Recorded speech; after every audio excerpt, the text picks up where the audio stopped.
you doing? I'm back, Psycho Skills. And today I want to touch on a topic that I do see some people talking about, but a lot of them on there are full of shit. So just keep that in mind. Also, too, when you do watch self-defense videos, there seems to be a large amount of cuts, and that is, you see a cut and then doing a retake. I mean, when you see excessive cuts in a video, just know that that person is scripted and they're not even able to follow that script. And even for people that are telling stories and they have to keep stopping, that's a sure sign that they don't know what the hell they're talking about and they're just going with the flow or reading off a thing and they fucked up the words, and that's why they have to keep cutting, merging their videos. You'll see in my videos, yeah, I do get a little pumped up sometimes, and I get excited because I'm very passionate about what I'm talking about, and that is protecting yourself. So let's just talk about prison and what you're going to expect when you're in there. People that have been to prison can verify what I'm telling you is real and true. So these aren't in any particular order.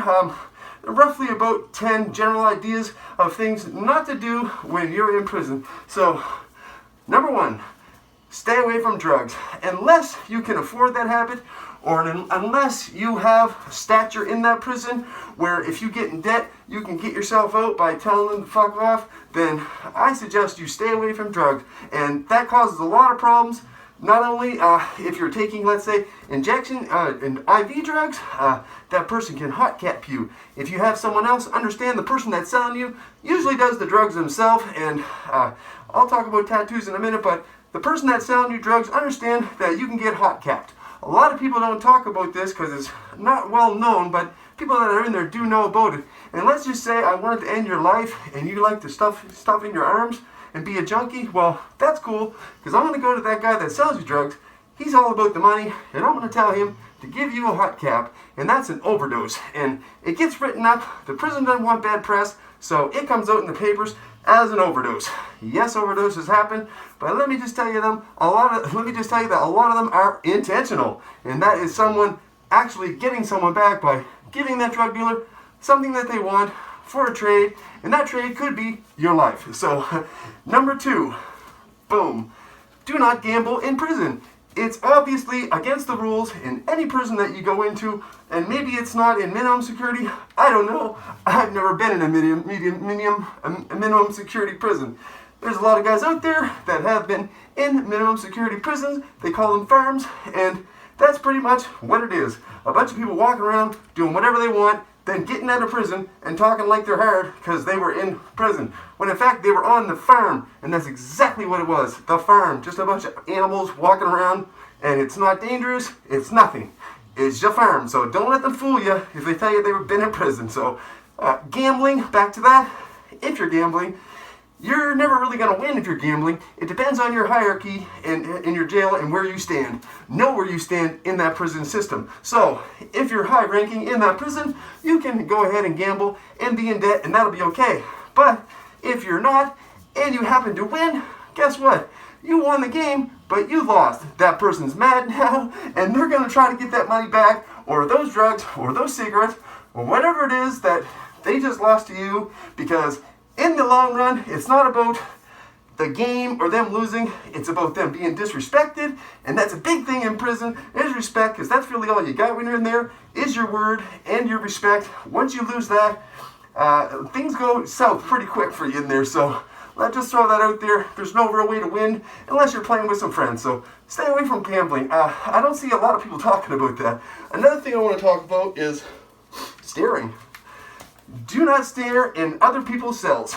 That is a big rule, and I don't hear anyone talking about that because they've obviously never been in very violent prisons. But if you've been in violent prisons, you will know that even just a casual glance into someone's cell, it can be very deadly, because that person, that's their little house. That little tiny thing is their house. You're looking, it's like walking up to your neighbor's house, opening the blinds and looking in. That's how people feel in there when you look in there. I don't care if it's a casual glance. Guess what? You look in there, be ready for the next 12 to 24 hours, maybe to have someone insert something in you that you don't want. And it could be a penis. So, touching on that, let's go to the next topic, and that's being someone's bitch. It's really blown out of proportion out there about what it is to be a bitch in prison. The whole thing of dropping your soap in the shower. I just want to get rid of that altogether because that's completely false. I think you all knew that anyways. No one's actually going to shove it in you when you drop your soap. I don't care how much of a bitch you are.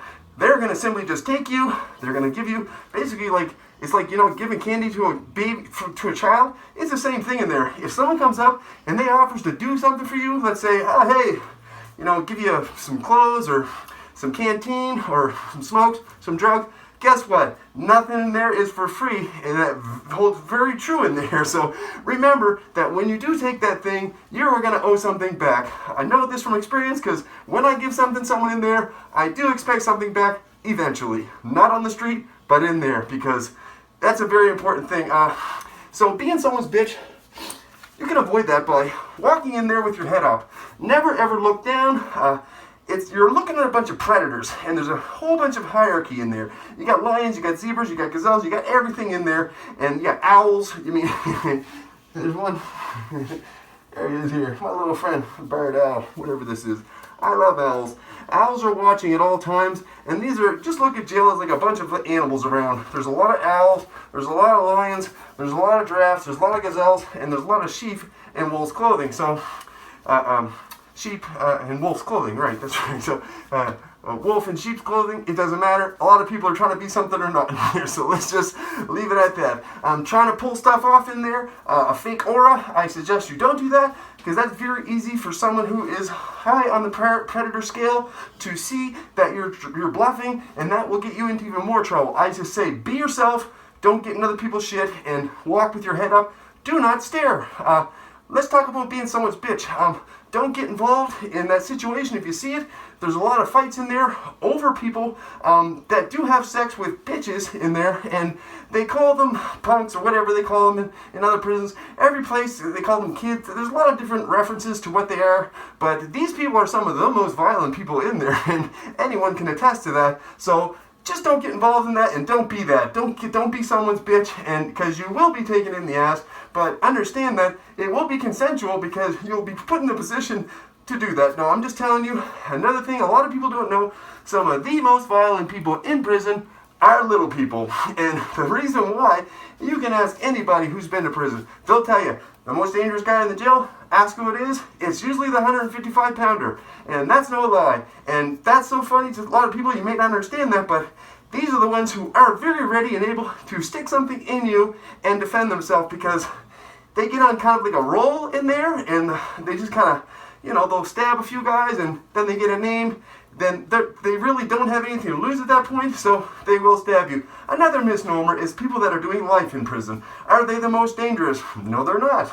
The majority of people that are doing life are people that are in there because they were drinking one night and they just happened to go out and come home, get in a fight with their wife, hit her over the head with something, killed her. That's about 90% of the lifers in there. There's a lot of other ones in there involved with drugs and stuff. They are dangerous people, but the majority of people that are doing life, most of them are pretty harmless, and they were very good law-abiding citizens before that fateful night. So on to the next one, debt. Don't get in debt.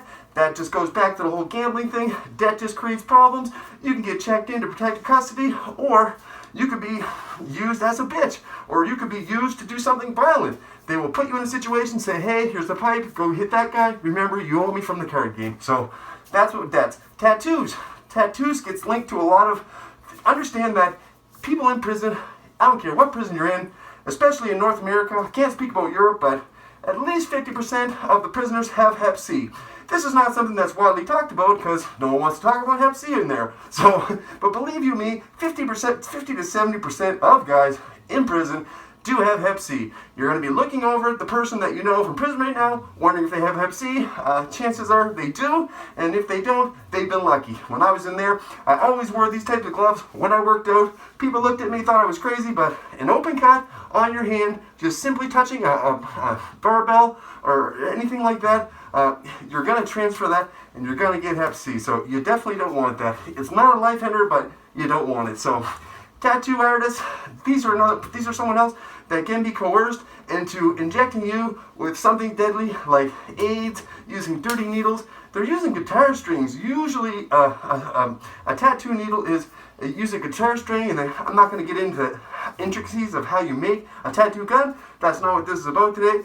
This is about general information about what to do, what not to do. So they're already using a guitar string, shoddy equipment, and they're using ink. Now the ink they don't want to throw away; it's very expensive, so they may just be mixing your ink back in after you leave the room. So make sure that you get it, and you know that it's new, and you know that it's tested, and you know who's giving you the tattoo, because these people are also influenced very easily with drugs. Chances are the person doing your tattoos is on drugs when they're giving you the tattoo, and a lot of times they really don't care if they don't know you, so know who's giving you that tattoo. It's not bad to get tattoos in prison. I do have a lot, but I knew exactly, I ordered the paint, the natives got it in, and they're allowed to get arts and crafts stuff, long story, so I knew where my ink was coming from.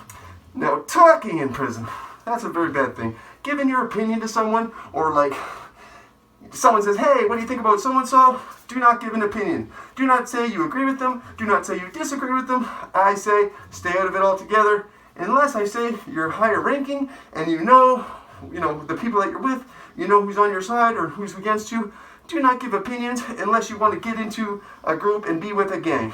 If you want to be on yourself, people that are in prison do have morals, and they will respect you if you just want to do your time, go to your cell, lay down, and go to your meals, and do your thing, read books, work out, keep your mouth shut. Don't get involved in other people's matters. So that's about talking. Snitching is a whole nother video. I can do it. A lot of people in there do it. A lot of people on the street do it. It's a lot of fucking shady shit. So I don't suggest that you ever tell the guards anything, because if you do, whatever reward you're getting in back, it could cost you your life. So talking to the guards, let them do their job. There's no sense of you being a guard and getting involved in shit like that. So I suggest stay out of it altogether. So another topic I want to talk about is religion. Yes, of course, religion. There's people on television blowing themselves up, walking into buildings, blowing themselves up for their religious beliefs. Don't try to convert anyone to your religion there, and don't try to, tell them that their religion's bad. People get very passionate about Muhammad, and they get very passionate about Jesus. Buddhists, not so much, but those two people talking about those religions, don't get involved. Keep it to yourself. Keep your religion a secret if you can. If you want to go to church, that's great. If you want to do a prayer on a prayer mat, that's great too. But like I said, don't get in other people's heads talking about religion, not even in a friendly discussion. The last thing I want to talk about is family. You don't want to talk about family. If you love them, don't talk about them, because it could end up in very dire circumstances. So when that person doesn't like you and they get out, guess what? They're going to see your family. And they also know what they look like, because you decorated your cells with pictures of your girlfriend, your family, your mom, your dad, your brother, your sister. You get what I'm talking about. So don't decorate your cell. Keep those pictures away. If you want to spank one off, that's great. Take a picture of your girlfriend out, or a picture of the girl that you think you want, and use that then. Don't keep it around your cell. Don't put it on your walls. So this has been kind of a funny review. It might make you laugh, but another thing I want to tell you is manners. People in prison, people when they get out of prison, it's a big misconception that prisoners are rude. I'm here to tell you that absolutely they're not. If you've been in there for any length of time, like I have, you know that you cannot burp without saying excuse me, you cannot fart without saying excuse me, and if you reach across someone's plate, not once, but if you do it twice, there's a very good chance that you are going to get something inserted to you. Once again, that can be a very cold steel object, which could make you play the room temperature challenge. I think you know what that means. Or it could be a penis inserted in you. So this works in a lot of different ways. So have some manners, and a lot of people, you don't know this, but when prisoners get out, they are very, very mannerly. If they fart or burp, it's just ingrained in them to say excuse me, and this type of stuff is not put up with in prison. That's why a lot of people have impeccable manners when they get out. It's pretty the opposite of what a lot of you think, but I'm here to tell you that prisoners are very polite. So on that, thank you very much for watching. If you liked the video, cool, like it, subscribe, and that's all for now. Don't forget, knowledge is power on this channel. Take it easy. Thanks for listening. I know I got long-winded, but always bear with me. I always have a point to make. So, having said that, make a donation to your local animal shelter, and